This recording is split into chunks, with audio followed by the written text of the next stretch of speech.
Somos un organismo cimentado en la alianza estratégica del sector privado, academia y gobierno. El Centro de Innovación y Gestión Ambiental, SIGA, se ha consolidado como un organismo sin fines de lucro que busca la gestión estratégica del desarrollo.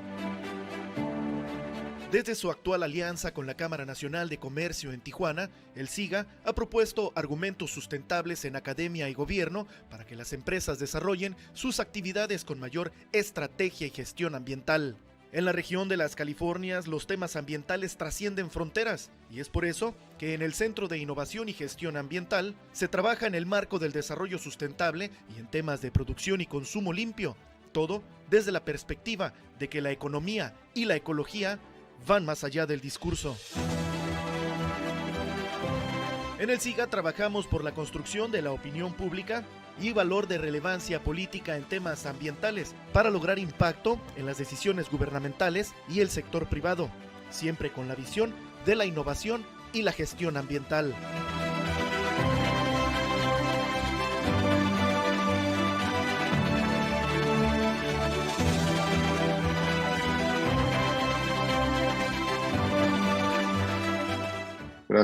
Gracias por acompañarnos en el Seminario Permanente para el Desarrollo Sustentable, que desde la frontera de Baja California y California, la Canaco, la Cámara de Comercio de Tijuana y el SIGA, el Centro de Innovación y Gestión Ambiental, ofrecemos. Esta frontera, la frontera con Estados Unidos, México, Estados Unidos, la provincia florística de las Californias. California, Baja California Sur, integradas de muchas maneras, una misma provincia florística, cuencas hidrológicas compartidas, cuencas aéreas, desde luego, no se diga la migración de aves, de ballenas, bueno, la monarca, también una parte de la monarca viene para acá, y no se diga, desde luego, migración. Aquí hemos aprendido a vivir en un ecosistema compartido, gobiernos y comunidad. Cierto, los gobiernos con las limitaciones de jurisdicciones, de competencias, pero aquí en esta megalópolis binacional, una sola mancha urbana desde Los Ángeles, San Diego y Tijuana. Tal vez aquí estamos 25 o 30 millones de personas, una barbaridad.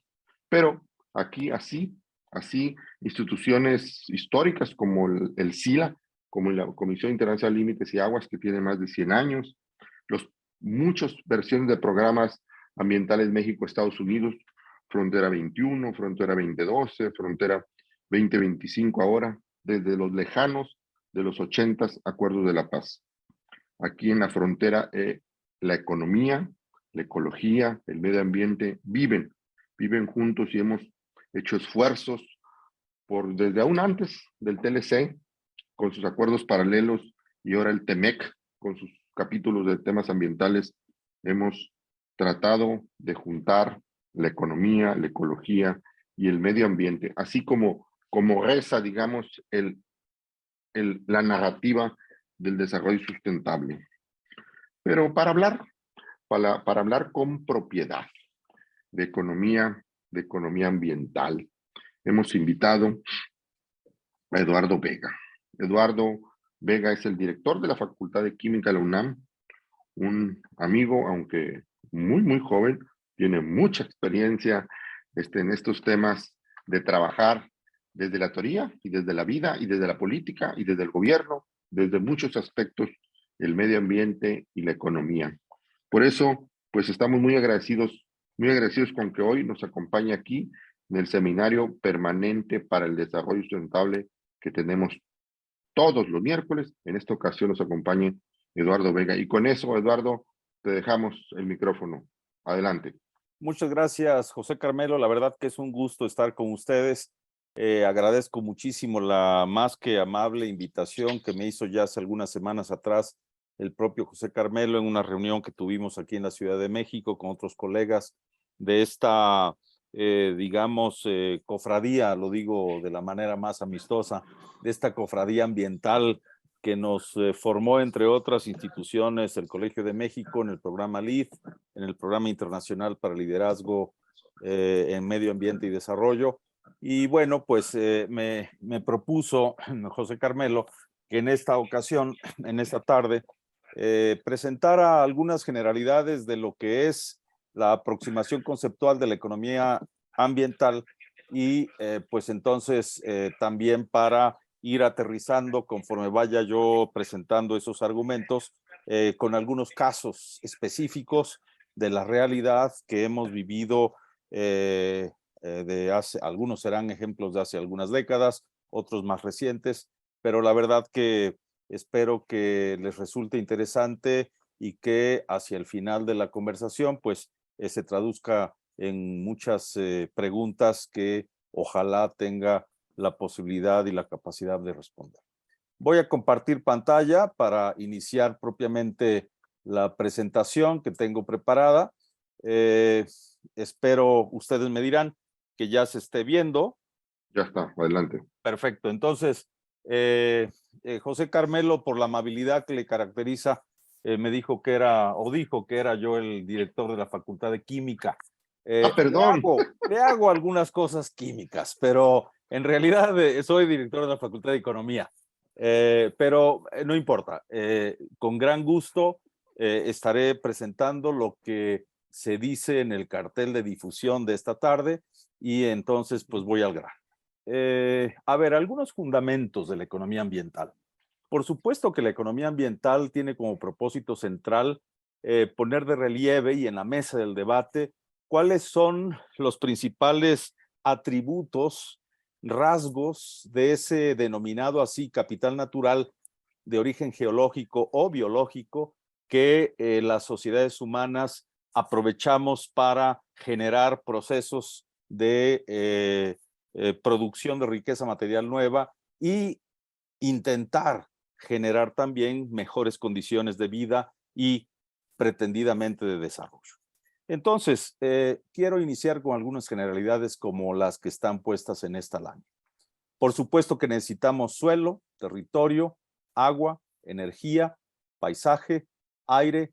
Necesitamos todas las expresiones de los ecosistemas continentales, costeros, marinos, insulares o de sus asociaciones en flora y fauna silvestre o incluso de acervos genéticos para, por ejemplo, la indagación y el avance del conocimiento científico para cubrir padecimientos nuevos que podamos enfrentar las sociedades humanas y entonces a partir de ese conocimiento de los acervos genéticos, pues entonces también tener la posibilidad de producir nuevos medicamentos. Entonces, una generalidad inicial de la economía ambiental es que las sociedades humanas se organizan, nos organizamos, pues para eso, para producir bienes y servicios y con la intención de distribuirlos de manera institucional, regular, repetida, formal, ya dije, mediante sistemas de remuneraciones muy diversas, de compra-venta, que generan simultáneamente procesos de pagos y financiamientos que hacen posible consumir estos bienes y servicios. Y el proceso se repite, se reitera y generalmente suele ampliarse como una propensión inherente a esa dinámica económica, pero, ojo, el crecimiento económico, que así se le llama a este fenómeno, socioinstitucional, histórico, económico, como le queramos aludir, digamos, es una propensión inherente a esa dinámica económica, pero el crecimiento económico no es algo automático. El crecimiento económico se organiza, se promueve, se piensa, se diseña.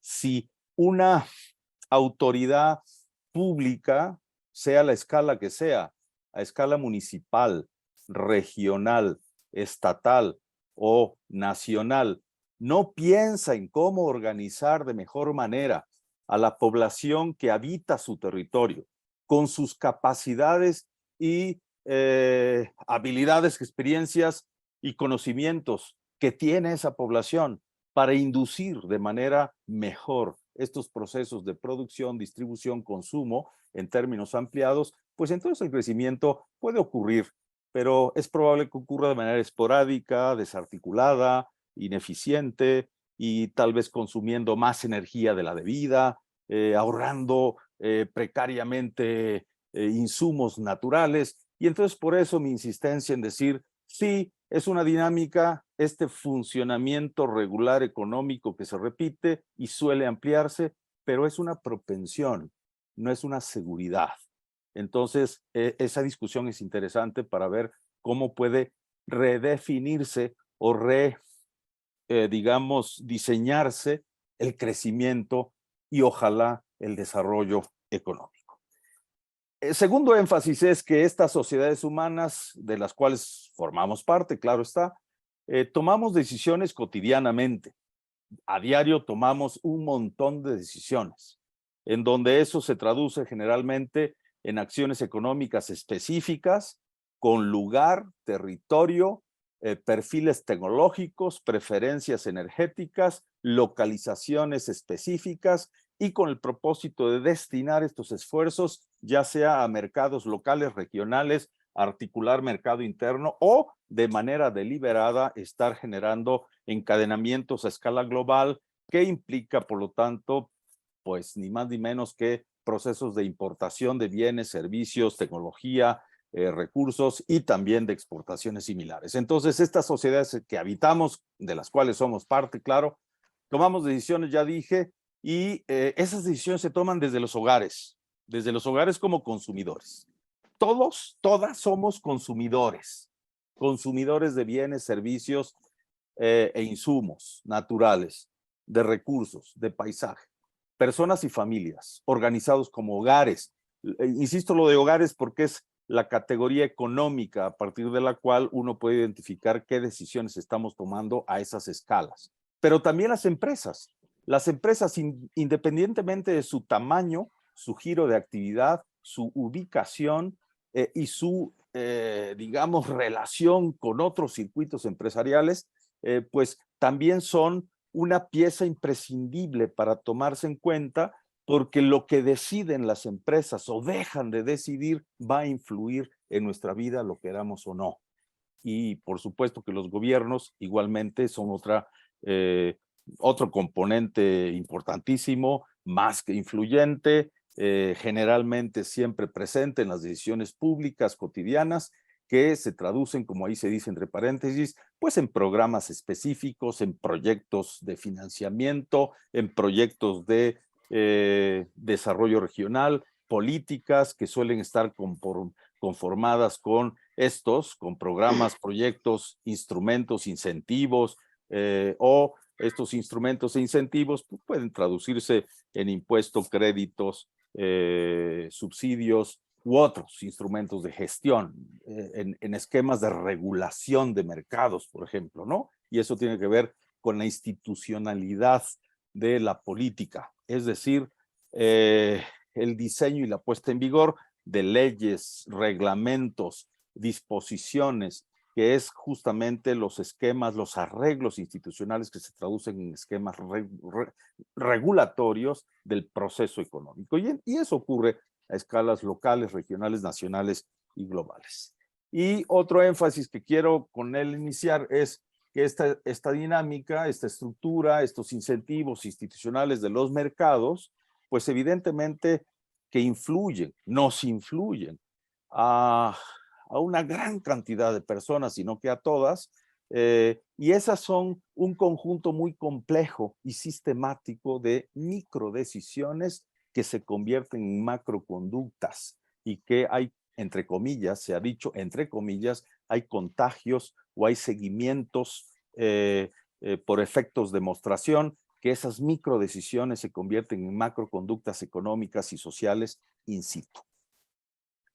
Déjenme usar este diagrama, ahora lo voy a ir rápidamente desbrozando, pero es un diagrama que nos permite, a mi parecer, ver de una sola mirada lo que estoy refiriendo, tratando de comunicar, que es cómo la economía ambiental ve el proceso económico, la sociedad actuando, tomando decisiones y con los desafíos que nos imponen los costos ambientales, los procesos de degradación ecológica, de contaminación ambiental, de pérdida de recursos, de procesos de extinción, sea de flora o de fauna, y que entonces tenemos que estar muy atentos para evitar esos procesos muy inconvenientes. ingredientes. El proceso de producción, consumo, distribución, acumulación, como ya dije hace rato, ya sea de bienes, de patrimonio, riqueza y capital, se condice o se corresponde, ocurre de manera simultánea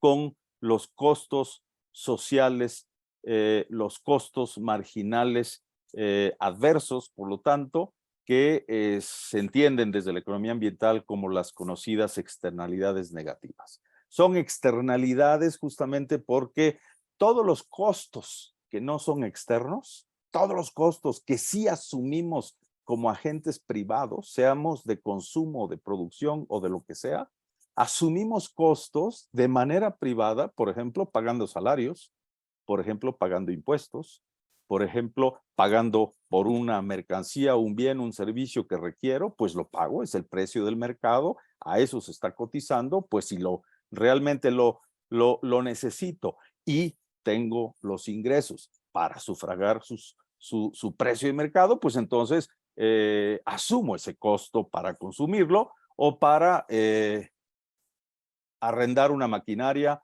comprarla, arrendar un local para establecer ahí un nuevo proceso de producción, o ya está un proceso de producción actuando para ampliar su escala de operaciones, entonces a lo mejor hago procesos de innovación tecnológica, solicitando créditos, y entonces asumo los costos del crédito, las tasas de interés, las condiciones del préstamo y los pagos regulares que debo hacer. Esos son los costos privados que yo sí asumo. Los que no asumo como individuo, como hogar, como empresa, como gobierno o como cualquier otro, digamos, agente económico visto de manera individual, son las externalidades, es decir, los costos que exteriorizo. ¿Y los exteriorizo de qué manera? Bueno, si yo voy a mi trabajo diariamente, pues tomo mi auto y después de 30 kilómetros ya estoy ahí. Entonces, por cada kilómetro que recorrí, consumí determinados litros de gasolina. Por cada litro que consumí de gasolina, emití determinado número de emisiones contaminantes. Bueno, esos kilómetros recorridos y gastados y esas emisiones derivadas de mi proceso simplemente de movilidad o transportación, esos costos no los asumo. Sí asumo el costo de la gasolina vía sus precios, sí asumo el costo del auto vía la compra del auto, sí asumo el costo del peaje, pago la autopista urbana del segundo, tercer o séptimo piso del periférico. Pero lo que no asumo son los contaminantes que acabo de emitir, y entonces esos los exteriorizo a la sociedad completa, al entorno natural en el cual habito y a otros tiempos, si es que alguno de esos contaminantes tiene una duración tal que no deja de estar allí presente como compuesto del aire que respiramos, pues por varios días, varios meses o incluso varios años. Entonces, eso es lo que yo exteriorizo. Y lo mismo se puede decir con procesos que contaminan agua, que contaminan ambientes, por ejemplo, contaminación por ruido, o que contaminan paisaje. Entonces, esas son las externalidades negativas. Y me voy rapidísimo. Déjenme pasar de esta visión agregada del diagrama, que es lo que se conoce hoy día, ya desde hace algún tiempo atrás, como economía circular también, o economía ambiental circular, a ir paso a paso. Mira, si uno ve rapidísimamente, pues la P es un proceso de producción, la C es un proceso de consumo, la B mayúscula es digamos, una consideración acerca del bienestar agregado. Y los insumos previos a cualquier proceso de producción son, ahí está el capital natural y el ambiente o la naturaleza. Y ese capital natural puede ser suelo, agua, energía, paisaje, lo que sea. Y pues entonces esos son ingredientes imprescindibles para el proceso de producción, consumo y bienestar. Se supone que mediante la producción generamos oportunidades de consumo y mediante el consumo saciamos o satisfacemos nuestras necesidades y con ello estamos cerca o no muy lejos del bienestar. Pero pues ya dije desde hace rato, simultáneamente a ese proceso productivo, a ese proceso de consumo y a ese pretendido bienestar, estamos generando estos impactos que aparecen en las flechas y las líneas rojas. Entonces estamos generando el EDR que aparece ahí, son emisiones de descarga de residuos, tanto en el proceso de producción, consumimos energía fósil para producir agroalimentos, consumimos esos alimentos y desechamos los empaques de donde vienen presentados.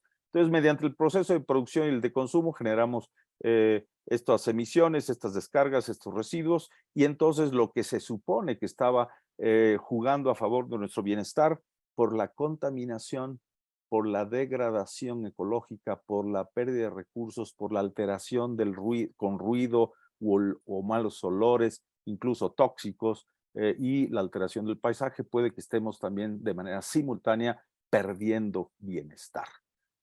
Antes teníamos, por ejemplo, áreas verdes o parques urbanos en nuestra ciudad, a lo mejor se han degradado, a lo mejor hemos canjeado áreas verdes por ampliación de la ciudad, y entonces nuestro bienestar parece que aumenta por tener más vivienda, pero también lo estamos haciendo deficitario ese bienestar porque estamos perdiendo esos reguladores ambientales de nuestro entorno urbano. Entonces, las emisiones de descarga de residuos son las externalidades negativas que no estamos asumiendo de manera directa para pagarlas, para costearlas. No nos parece extraño, si yo pido un crédito, pues me van a cobrar intereses y los voy a pagar, tan tan. Decido contratar o no el crédito, si tengo los ingresos y tengo mis expectativas de fondeo de los mismos para asumir esos costos. Pero los otros costos, simple y sencillamente, no los asumo. Y por eso se llaman externalidades. Los exteriorizo, ya dije, a otros momentos en el tiempo, a otros lugares en el territorio y a otras personas en el tiempo, en la sociedad. Y eso va alterando el capital natural y el ambiente. Y entonces vamos a tener cada vez un ambiente degradado, y entonces el agua pues ya no la podemos tomar del río, del lago o del acuífero porque está contaminada. Ahora tenemos, antes de tomar eso, que descontaminar el agua, que darle un tratamiento previo.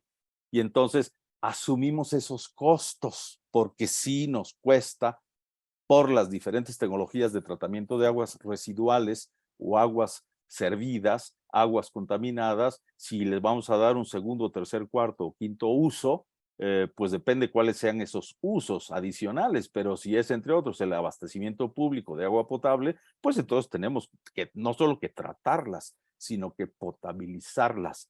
Y esos costos sí que van involucrados, tal vez no plena ni completamente a los usuarios, pero sí en parte, y los asume en este caso, entidades municipales o gobiernos estatales o el gobierno federal, mediante el presupuesto público. Y el presupuesto público, como sabemos, no sale de la nada, sale de la cobranza de impuestos. Entonces, al final, sí se nos está cobrando por otras vías, pero sí lo estamos asumiendo esos costos. Entonces, la economía ambiental pretende discutir estos asuntos y también pretende decir, bueno, ¿y por qué no evitamos que todo llegue directamente a la naturaleza tal cual lo estamos descargando, como emisiones, descargas, residuos, o lo estamos tomando directamente de la naturaleza?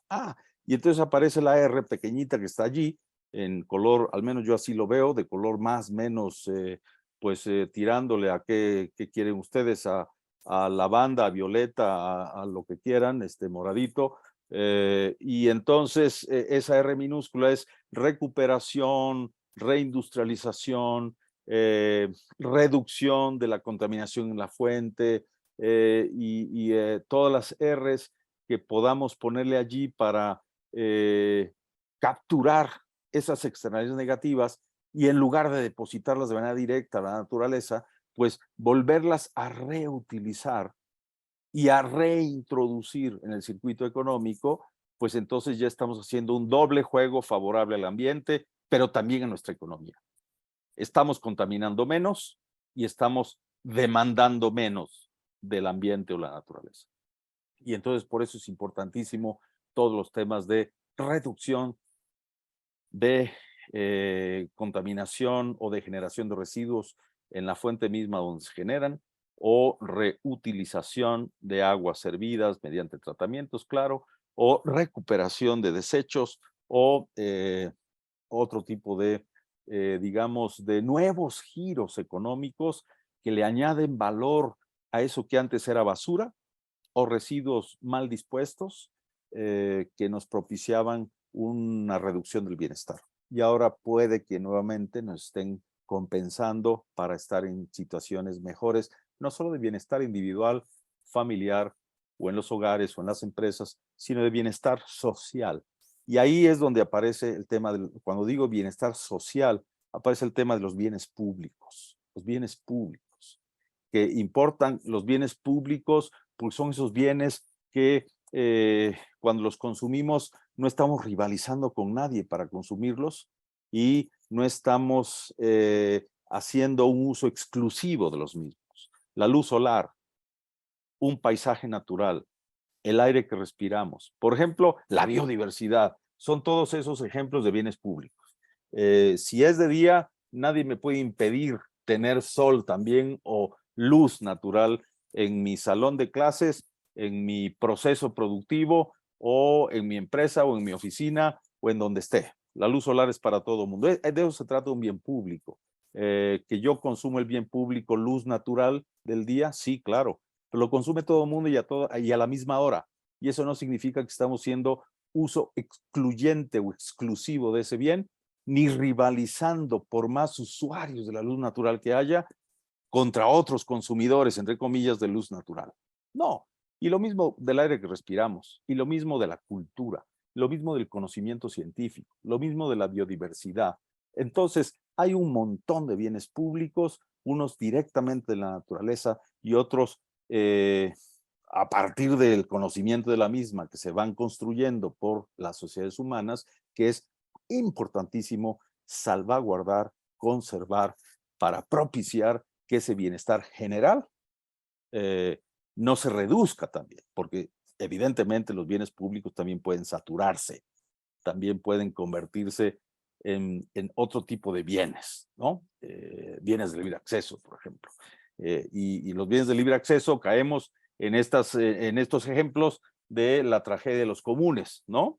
Si yo vivo en una comunidad donde los bienes son eso, comunitarios, y de repente alguien tiene un comportamiento más, si ustedes me permiten la expresión, más individualista, pues entonces un comunero compra en efecto un pie de cría, tuvo un problema económico, quiere salir del mismo, compra un pie de cría, ordeña ese ganado, lo engorda, lo vende, tal, le va bien, y los demás dicen, híjole, pues el bruto soy yo, le está yendo muy bien, pues yo voy a hacer lo mismo. Y entonces, si cada quien va haciendo lo mismo en ese ambiente de bienes comunes, se va generando estas historias reales, documentadas, de la tragedia de los comunes. Entonces, el tema de los bienes públicos para la economía ambiental también es algo muy serio, junto con las externalidades negativas. Hay externalidades positivas, por supuesto. Siempre pongo el caso, a lo mejor ustedes no lo conocen, pero ustedes pensarán en decenas de casos en la ciudad y en la región donde viven y donde toman decisiones diariamente, pero aquí, por ejemplo, en la Ciudad de México, subiendo la montaña y los bosques de la Magdalena Contreras, allá un poquito más allá de 3,000 metros sobre el nivel del mar, hay un bosque denso, es una propiedad comunitaria, la comunidad se llama San Nicolás Totolapan. Estos comuneros han conservado ese bosque como bosque, y lo que nos están ofreciendo a la ciudad entera es una externalidad positiva. En lugar de costos externos, lo que nos están exteriorizando son beneficios. Los beneficios externos que no exigen pago alguno por el mismo.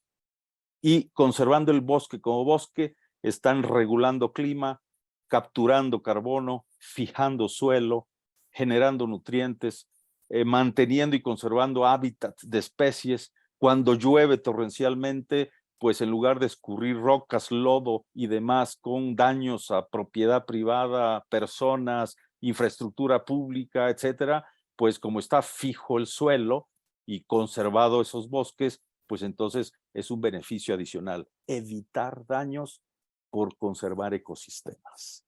Entonces eso es un beneficio neto, exteriorizado, y eso es lo que se conoce desde la economía ambiental como externalidad positiva. Bueno, permítanme ir rapidísimo a lo siguiente. El crecimiento económico, por ejemplo, es una discusión que siempre aparece.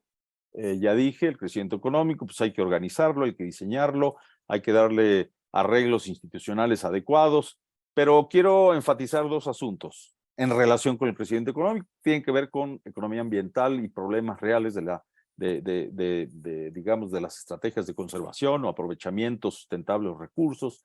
Y estos dos asuntos son, por ejemplo, cambio climático y el otro, cambios de la biodiversidad. Cambio climático no lo voy a explicar, todos los quienes estamos reunidos aquí lo sabemos, pero fundamentalmente proviene de dos cosas. Un consumo desmedido de energía fósil por diferentes rutas, no solo en el proceso de extracción de petróleo y gas o de la producción de los combustibles y luego del consumo de esos combustibles, sino que ese consumo desmedido de energía fósil y las emanaciones de dióxido de carbono equivalente, pues también generan o se empeora la situación, pues si estamos deforestando, es decir, si estamos deforestando o contaminando el mar. Me refiero a que si estamos perdiendo los sumideros naturales de carbono. Entonces, si el mar es uno de los sumideros principalísimos de almacenamiento de carbono y no nos importa conservar el mar y a todos los habitantes del mar, pues entonces estamos descremando no solo bancos pesqueros, sino que estamos erosionando un sumidero natural valiosísimo para que allí sea capturado y almacenado el carbono. Ese es otro bien público, el mar y sus servicios y funciones ecológicas. Entonces, cambio climático no es una mera retórica de ver cómo hay variación de climas y si son más intensas las lluvias o se prolongan y se hacen más intensas las sequías con mayor cobertura territorial y con sus costos en rendimientos agrícolas por menores toneladas por hectárea y mayores requerimientos de agua y todos los problemas que eso conlleva, sino también, pues esto que vengo diciendo. La economía ambiental nos argumenta que debemos enfatizar procesos que tiendan hacia la transición energética que favorezca la incorporación creciente, gradual, sistemática de energías renovables, es decir, no fósiles, y simultáneamente procesos de conservación del mar y los bosques, porque son sumideros naturales. Eso también nos lo dice la economía ambiental, entendiendo esto como costos económicos, sí, pero sociales, es decir, costos que hay que evitar y recursos que hay que conservar y sacarles provecho. En relación con los cambios de la biodiversidad, bueno, cualquier proceso de alteración, fragmentación, erosión ecológica de ambientes naturales, sea una refinería sobre un humedal costero, sea un tren que atraviesa una selva, sea cualquier otro tipo de estos proyectos, pues evidentemente que juega en contra de la biodiversidad. Y entonces uno debe de estar haciendo el análisis económico completo, no solo con los costos económicos, como ya dije, que la sociedad asume como costos privados, sino también los costos ambientales que se exteriorizan y cómo, si ya existen esos costos ambientales, cómo generar política pública para recuperación de los ambientes degradados. Y eso pasa por política pública, por política económica. Política económica quiero decir política fiscal, política de crédito, política de precios, política sectorial, por supuesto, sectorial, para favorecer unas energías en lugar de otras, para favorecer unas localizaciones y establecimientos industriales en determinados sitios en lugar de otros. para fomentar articulación de mercados dinámicos y que no sean solo bollantes en 7 meses o 2 años y medio, sino que sean articulaciones dinámicas que duren al menos unos 25 o 30 años y hasta que la innovación tecnológica y las decisiones de alianza empresarial y de búsqueda de otros entornos de mercado, pues generen las propias exigencias de sustitución de insumos, reparación de daños, organización de nuevos procesos, en fin. Y estos temas que vinculan crecimiento económico con cambio climático y cambios de la biodiversidad son un sistema. Por eso importa no solamente los circulitos o digamos, las figuras que están, sino importa mucho las flechas, porque las flechas son las que vinculan o las que al menos nos dan la idea intuitiva de que eso está vinculado de manera sistémica, lo queramos o no. Y la economía ambiental se encarga de discutir valoración económica de los daños, valoración económica de las reparaciones, valoración económica de las alternativas que tenemos a la vista y con qué políticas se juega de mejor manera en cada caso. Este sistema, evidentemente que lo podemos desagregar. Y la economía ambiental entonces también nos dice, bueno, a ver, a lo mejor a alguien le preocupa más en un entorno urbano la calidad del aire y los problemas atmosféricos que se traducen en peor salud de la población que allí habita, o los problemas del agua y los problemas hidrológicos. Si es, digamos, un conjunto de productores que están organizados en los distritos de riego de Mexicali, o los distritos de riego de Sonora, o los distritos de riego de Sinaloa, que es donde se concentran los principales distritos de riego de este país, no solo en número, sobre todo en territorio, en magnitud y en capacidad productiva. Mexicali es quizá el principal distrito de riego de agroexportación del país. Entonces, cuidar muy bien ese distrito de riego es importantísimo y es un tema de agua. Es un tema que nos va a preocupar mucho el cambio climático cuando se traduce en sequía intensa, reiterada, porque disminuye capacidad productiva y requiere más agua. Y entonces esos son problemas serios que uno debe de enfrentar. Luego el tema de suelos. Entonces uno puede decir aire, agua, desde cambio climático, ¿no? Suelos, pues sí, también. El uso de suelo, el cambio de uso de suelo y silvicultura puede estar ligado a cambio climático, por supuesto. Y ahí están todos los proyectos de agroforestería, de aprovechamiento forestal sustentable, de ganadería también así llamada sustentable, pero también cambio climático con residuos. Entonces, ¿cómo generamos, por ejemplo, proyectos de metanoelectricidad? ¿Cómo usamos la basura no como basura, ¿no? Que el problema de un municipio, cualquiera esta sea, principalmente si es cada vez un municipio ya mediano, una ciudad grande, una zona metropolitana, incluso pues más preocupación debiera haber, que el tema de residuos municipales no se convierta solo en un tema de limpia pública y recolección de basura, sino que se convierta en un proyecto de energía metanoeléctrica.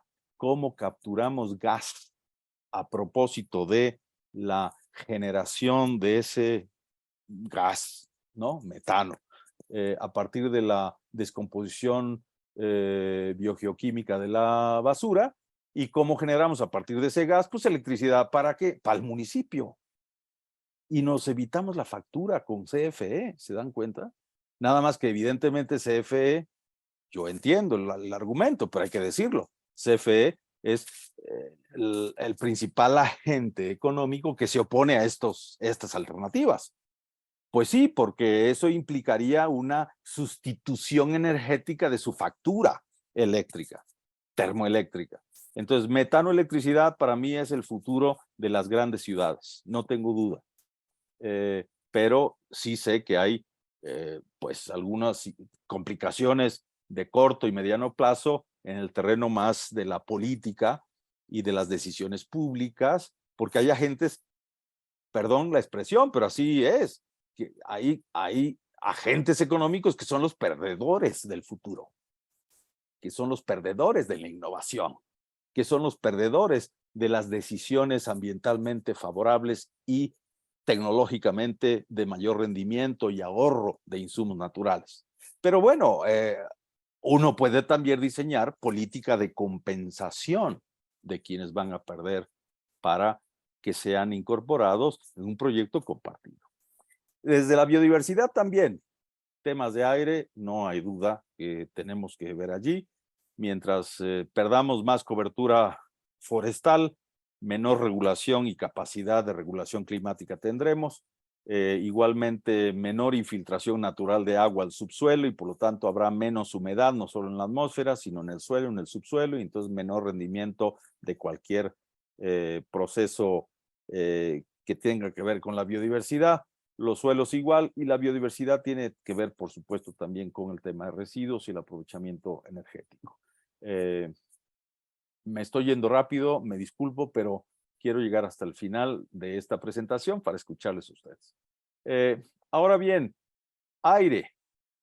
No hay duda que está vinculado con agua. Agua con suelos, suelo con residuos. Por supuesto, pues estamos hablando de ecosistemas complejos.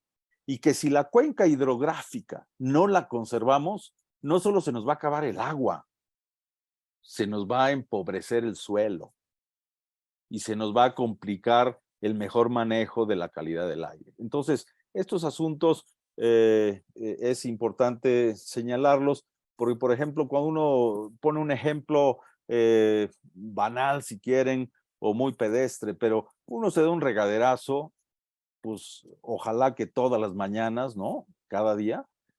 Hay quien no lo acostumbra, pero bueno, si nos damos un duchazo diariamente, pues evidentemente estamos usando agua.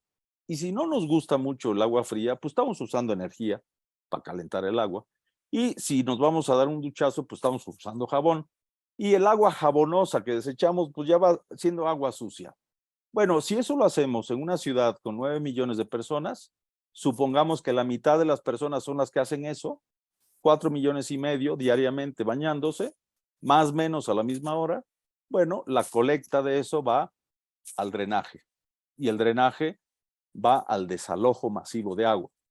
Eso va al drenaje profundo y el drenaje profundo luego, estoy pensando en la Ciudad de México, claro está, pero sucede en todas las ciudades.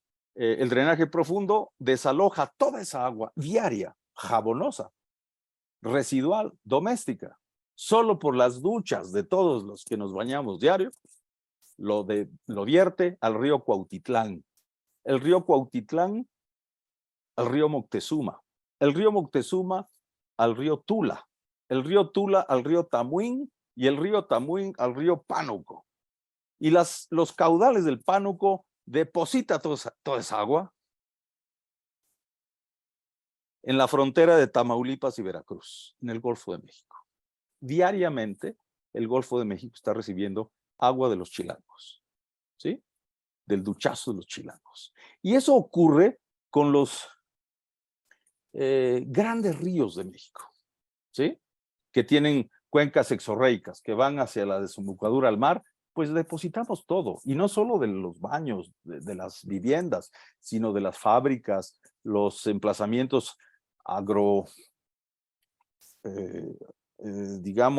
agropecuarios, ¿no? Que usan, pues eso, insumos agroquímicos, todas las descargas de los productos agroquímicos para hacer prosperar de mejor manera el rendimiento de toneladas por hectárea, pues se van depositando todo, absolutamente todo llega al mar. Y eso es una externalidad negativa impresionante que debiéramos estar preocupándonos. Bueno, aquí el análisis económico ambiental, desde este enfoque sistémico, pretende hacer una lista de preocupaciones principales. Aquí estoy poniendo algunos ejemplos solo, así a propósito de provocar algunas reflexiones, pero ustedes pueden pensar en muchas otras, tal vez incluso muy específicas y urgentes de ser solucionadas. Pero podemos hablar de seguridad de transición energética. Se dice fácil en una conferencia, una charla como esta, ¿no? Se dice fácil. Por supuesto que no es así, no es un asunto tan sencillo, pero el plantearlo es el primer paso para pensar justamente en cuáles son las opciones de inversión privada, de alianza productiva, de convocatoria empresarial, de regulación pública para darle certidumbre a las inversiones y que no cambien las reglas del juego.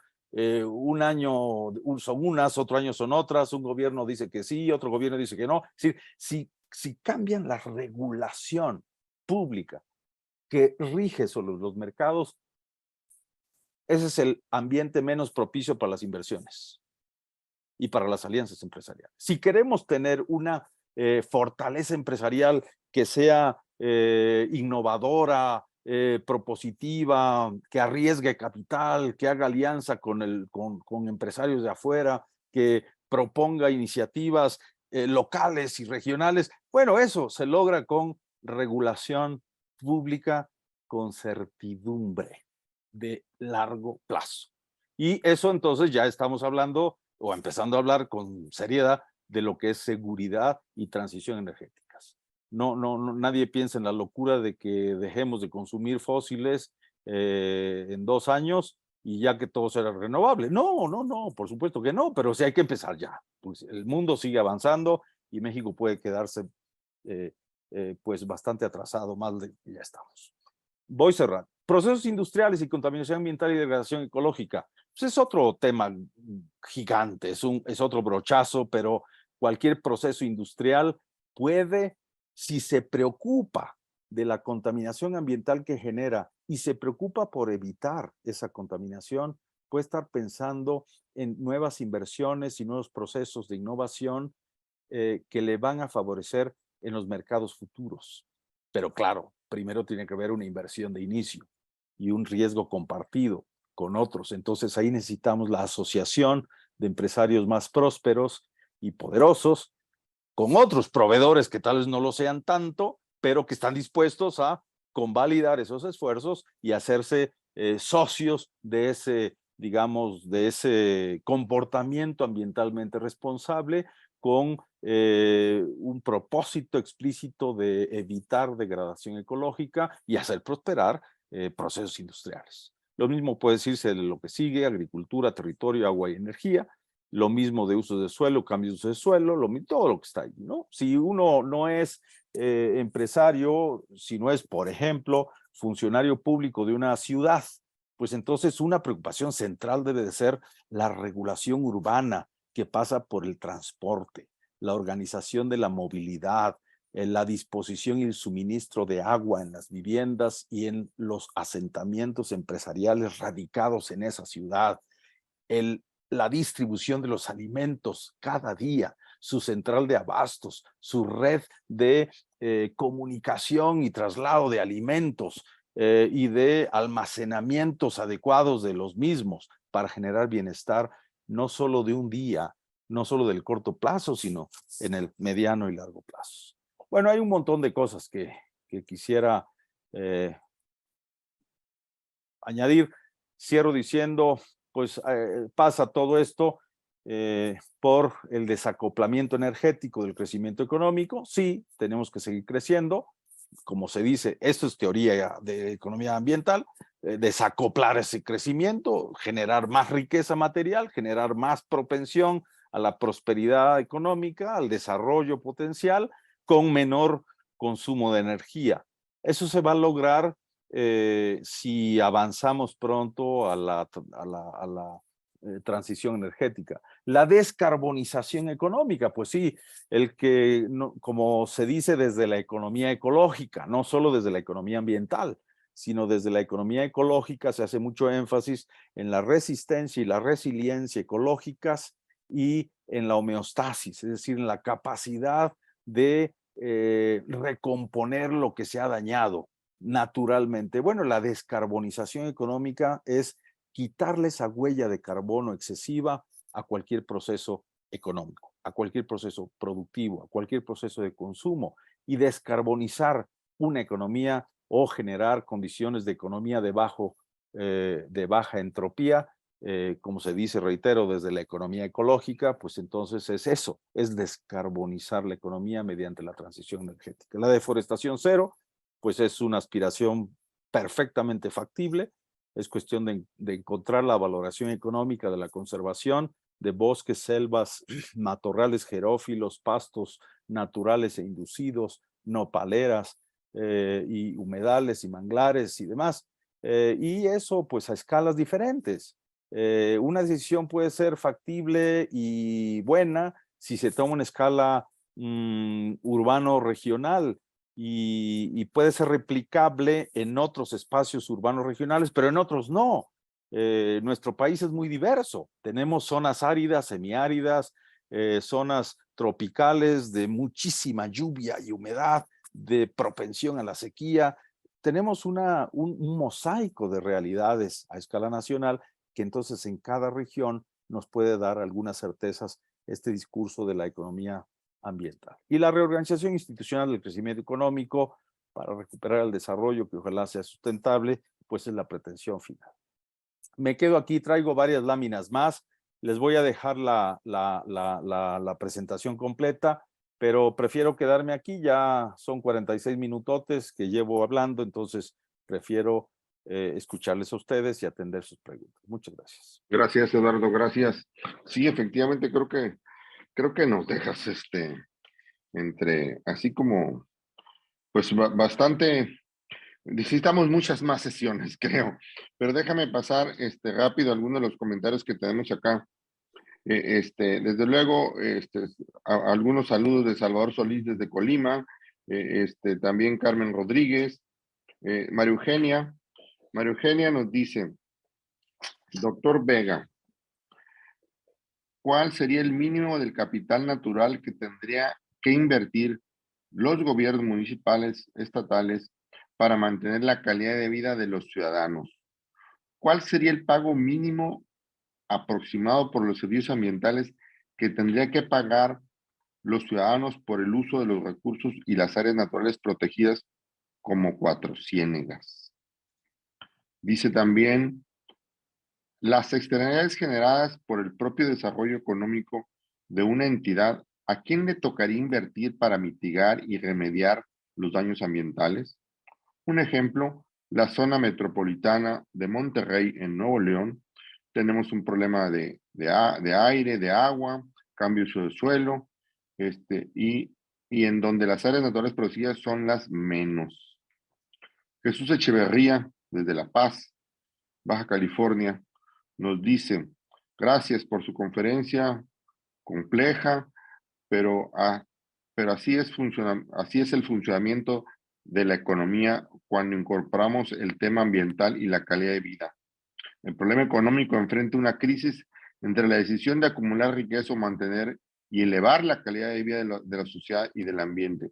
Así, los tomadores de decisiones se orientan al crecimiento económico y convenientemente hacer a un lado los límites físicos que impone la naturaleza. El ejemplo que puso sobre el agua es contundente. Baja California Sur tiene dos limitantes muy severas, agua y energía eléctrica.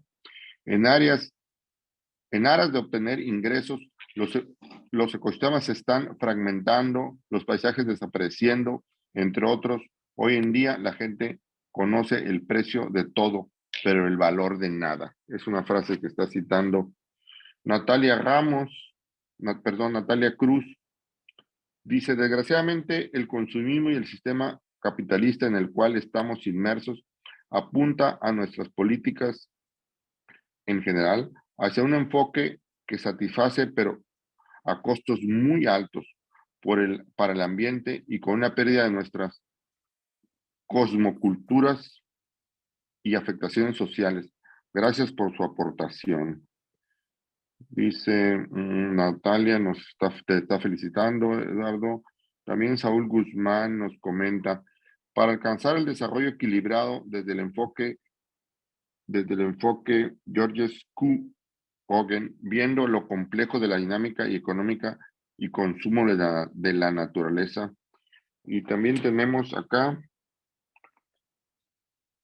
Juan Torres, que nos está saludando desde Hermosillo, y no alcanzo. Bueno, Eduardo, déjame nomás pasar rápido porque uno de nuestros estamos hablando de Eduardo, los economistas como tú, bueno, otros economistas, pero este crecimiento, ¿cuándo pararlo, no? O sea, el crecimiento económico hacia el infinito en recursos limitados es una paradoja.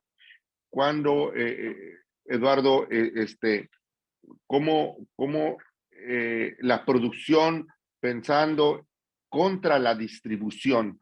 O sea, tenemos mayores esfuerzos tal vez, necesitamos hacer mayores esfuerzos en la distribución de todo, ¿eh? De todos estos bienes o recursos, las pérdidas de alimentos, ¿no? Es un caso que perdemos la tercera parte de los alimentos que producimos, no llegan a ser comida de alguien, ¿no?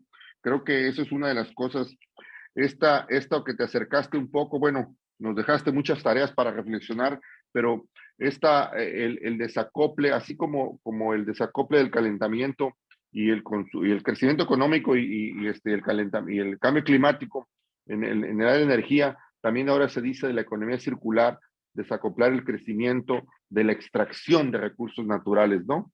Ampliando entre otras cosas el ciclo de vida de productos y materiales de los que ya sacamos de la naturaleza, ¿no? Creo que también es una definición, Eduardo, del consumidor. Tú lo dijiste con mucha contundencia, todos somos consumidores, pero una definición del consumidor, dicen en economía, creo también, es la destrucción del valor. El consumidor destruye el valor de algo. ¿Cómo hacer para que esta destrucción de valor, cómo se, cómo digamos, cómo se equilibra para poder, cuál es el motor e impulsor económico para que puedan cerrarse estos ciclos de la economía circular, ¿no? De los materiales que quedaron sin valor, ¿no? En este consumo y luego se quedan dispersos porque no hay el motor impulsor que los deja ponerlo en una caricatura para intentarlo explicar. Los refrescos, las sodas, las fritos, pueden llegar a ser distribuidos hasta el más último rincón, tienen un valor, pero luego sus residuos ya no tienen valor y no hay una logística inversa para recolectarlos. ¿Cuál es el motor impulsor? Desde estos instrumentos económicos, ¿no? De diferentes maneras, los instrumentos económicos para que pudiéramos tener un tanto mejor, mejor, uh, ¿cómo digamos? Mejor aplicación de la economía circular. Aquí quisiera dejarlo porque se nos va a acabar el tiempo y para dejarte reaccionar con toda libertad lo que lo que nos alcances a responder. Adelante, Eduardo, por favor. Muchas gracias, Carmelo, y gracias a quienes saludan, felicitan, agradecen, etcétera. El agradecido soy yo. El tener este contacto directo con ustedes es la verdad que muy conveniente para mí. Y a ver, reacciono de la siguiente manera. En efecto, cuando hice alusión hacia el final de lo que dice la economía ecológica y no solo la economía ambiental, ahí hay un debate, ¿no? No nos da tiempo ciertamente en este momento para ello, pero así como la economía ambiental y la economía ecológica tienen muchísimas, digamos, vasos comunicantes, similitudes y argumentaciones compartidas, también tienen sus diferencias.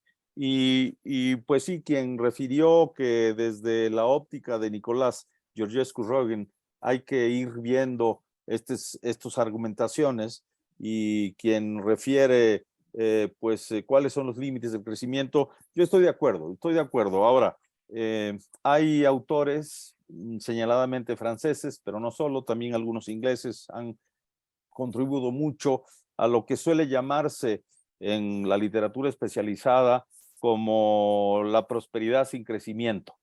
Y la prosperidad sin crecimiento es un concepto muy atractivo, tanto como difícil ponerlo en vigor. Y lo digo de esta manera.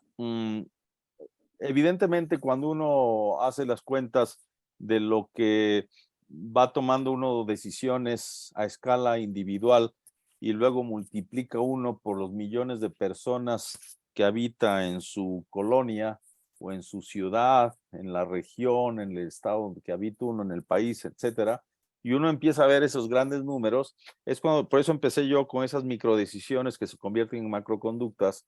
Es difícil, muy difícil, de tener la propensión, al crecimiento económico, porque cuando uno terminó de desayunar, por ejemplo, hoy miércoles, pues mañana es posible, es muy probable, ya siendo jueves, nos dé ganas de desayunar. Y tal vez después de haber desayunado, tal vez el viernes nos den ganas de desayunar a una hora similar. Entonces, o sea, muchas cosas las hacemos diario. Y ya puse el ejemplo banal, tal vez, el de la ducha. Ahora pongo el del desayuno, pero pongo el del transporte. Bueno, y así le vamos poniendo a nuestro día individual, ¿no? A ver, ¿yo qué hago? Despierto y lo primero que hago es prender la luz y ponerme los lentes. Si no, me malmato y pues soy ciego funcional. Pero bueno, prendo la luz. Eso quiere decir que ya estoy consumiendo energía recién despierto. Y la energía debe estar producida y suministrada.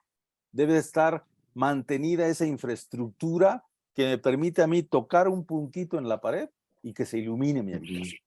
Entonces, consumimos energía, consumimos agua, consumimos alimentos, consumimos infraestructura pública, calles, y nos transportamos, consumimos otra vez energía y un vehículo o metrobús, metro, en lo que nos movamos.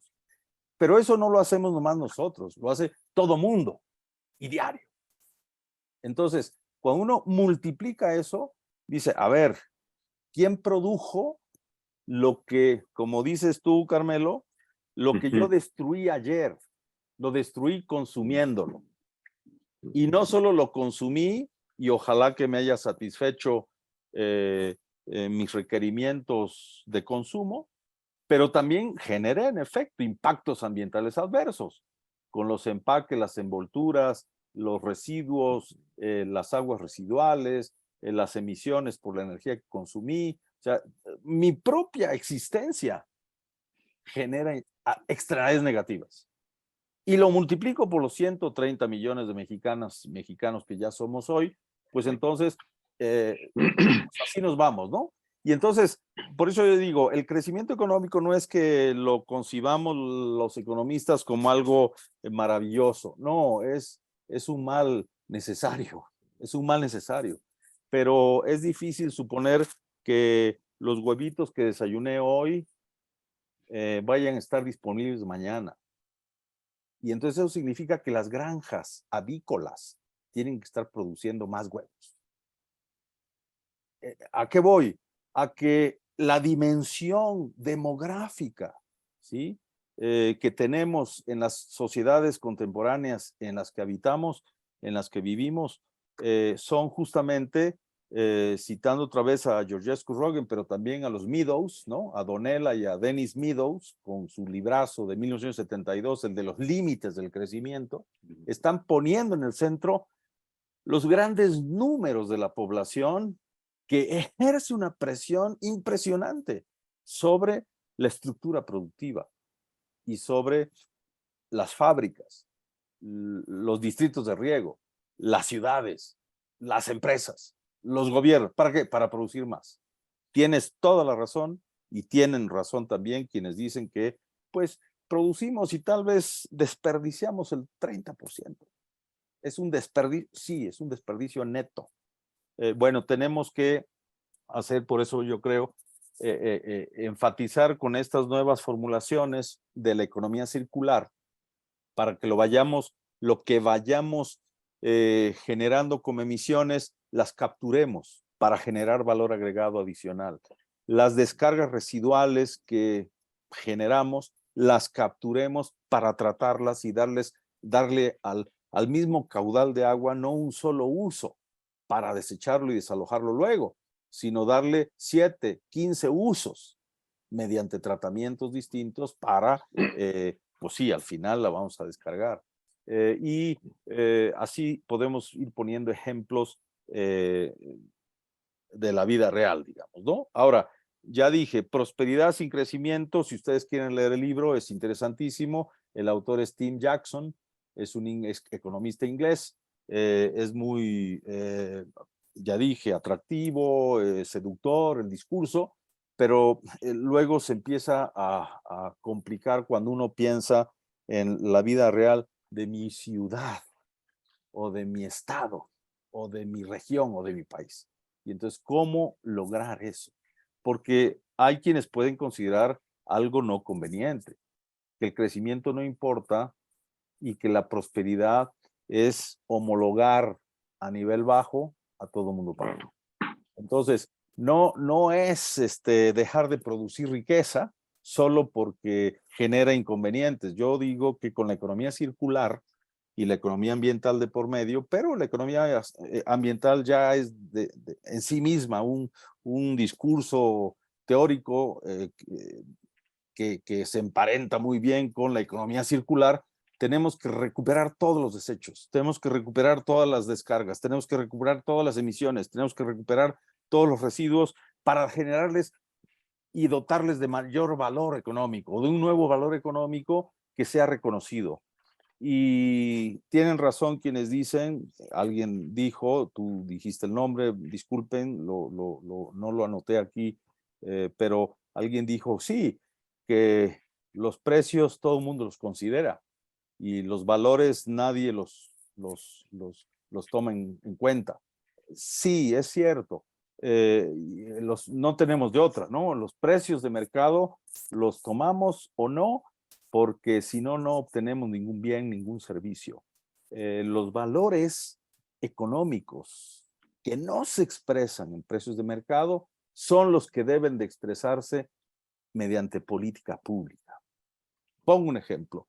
La calidad del aire, si es mala, Monterrey, Guadalajara, Puebla, Toluca, Ciudad de México, otras 17 ciudades muy contaminadas y por diferentes razones. La Ciudad de México sobre todo ozono, pero no solo. Monterrey sobre todo partículas, pero no solo, etcétera. Sabemos más o menos de qué estamos contaminados en diferentes ciudades y regiones metropolitanas, pero digamos que ese aire de mala calidad que respiramos tiene un valor económico, sí, pero nadie está pensando en ponerle precio al aire. No, el valor económico que tiene ese aire contaminado se expresa por los gastos que tenemos que hacer, eso sí, con precios de mercado, en salud, medicinas y ausencia laboral o ausencia escolar. Si yo me enfermo, dejo de trabajar y tengo que ir al médico y pagar mis medicinas. Entonces, sí enfrento el sistema de precios de mercado para recuperar mi salud y la perdí por respirar aire inadecuado. Entonces, el aire contaminado sí tiene un valor económico, pero no es el aire en sí mismo, sino son los efectos adversos que nos genera respirar ese aire de mala calidad. Lo mismo puedo decir del agua, del suelo. Si yo me venden desarrolladores inmobiliarios un departamento en una ampliación de la ciudad donde antes era un suelo donde había una refinería, por ejemplo, en la Ciudad de México, en Azcapotzalco, se removió, se reubicó la refinería que antes había ahí y se fue a otro lado, pues qué bueno.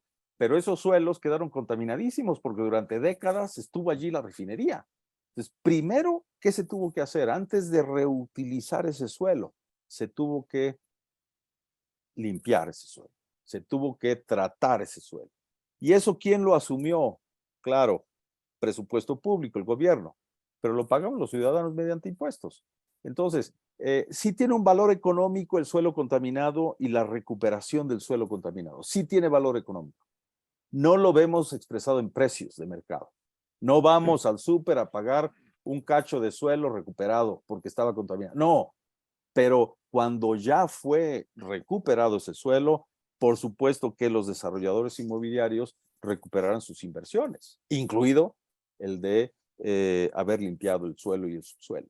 Entonces, hay que irse, creo, con más cuidado y con más tiento para ir desbrozando todos estos argumentos y enfrentarse a los problemas de la vida real. Pusieron el ejemplo de Monterrey. Por supuesto que Monterrey es un caso extremo de escasez de agua, creciente escasez de agua, en una zona semiárida, en una región, pues es hidrológicamente hablando, es la región 6, ¿no? El río Bravo, tiene demanda de agua por 1000 razones.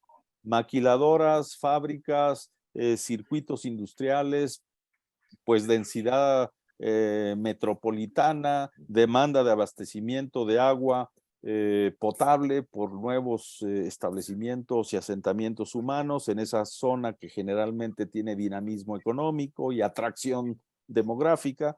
Entonces, por supuesto que Monterrey es un problema serio que hay que resolver. No creo que sea la solución el trasvase de aguas entre cuencas. Llevar agua del Pánuco a Monterrey es una verdadera locura. Lo que sí creo es que hay que hacer proyectos mini hidráulicos en diferentes ambientes y cuencas chicas y revisar con mayor cuidado la hidrología, no solo de Nuevo León, sino de la región completa, ¿no? Pero bueno, esos son los asuntos que realmente uno, cuando es economista ambiental, pretende primero conocer, estudiar, actualizar los diagnósticos y después sugerir políticas. No siempre, y creo que no debiera ser la primera estrategia, ponerle precio a todo. No, más bien es poner valor económico a los proyectos de conservación, de recuperación, de reparación de daños. Se hablaba bien en varias de las preguntas que tú pusiste, refiriendo a quienes las hicieron, claro, de las áreas naturales protegidas y el caso de Cuatro Ciénegas, pues qué duda cabe. No solamente es un ambiente bellísimo, Cuatro Ciénegas, ¿no? Con todas las pozas, en un medio de semidesierto, sino que pues ahí están los estromatolitos, es el caldo de Opari, es la fuente de la vida, es el origen de la vida misma y hay pocos lugares en el planeta Tierra como ese. Entonces, ahí hay un valor económico que hay que aprovechar, no que ponerle precio a ninguna poza, a ningún litro de agua, no, pero sí de que la conservación tenga un discurso de investigación científica, de preservación de bien público, de protección de un patrimonio no solo nacional, sino mundial. Se necesita una estrategia de un gobierno comprometido con la conservación y de conservacionistas o ambientalistas lugareños que son los que más saben de los diferentes casos específicos para que den toda la información, toda su experiencia y entonces que tengamos no que lidiar con que si en los bosques de Oyamel los están talando y poniendo en riesgo el fenómeno migratorio de mariposa monarca, o si la laguna de Ojo de Liebre está cada vez más contaminada y entonces la ballena gris, etcétera. Hay 1000 ejemplos que donde se reconocen los valores económicos sin que medie precio alguno. Tener valor económico no es lo mismo que tener un precio de mercado. Un precio de mercado sí es un valor económico, expresado monetariamente en precios, pero un valor económico no necesariamente es un precio. Entonces hay muchas discusiones que dar para diseñar mejor política pública. Gracias Eduardo, gracias porque creo que nos ayudas a tener un poco mejor entendimiento de esta discusión entre el medio ambiente, la economía. Gracias, muchas gracias Eduardo, gracias. No, por favor, gracias a ustedes. Esperemos que tengamos otra oportunidad que nos sigas ayudando para entender mejor estos temas. Por nuestra parte, les queremos agradecer a nuestros amigos que nos acompañaron, recordarles que si se registran en línea podrán tener una constancia de asistencia a este seminario y así los despedimos diciéndoles que el próximo miércoles aquí nos vemos otra vez para platicar, para hacer cómo se construye el desarrollo sustentable. Hablaremos de bonos de carbono y nos ayudará a entender este tema Alejandro Angulo. Nos vemos el próximo miércoles. Muchas gracias, Eduardo, y un abrazo hasta la Ciudad de México. Gracias a ustedes. Abrazo. Hasta luego.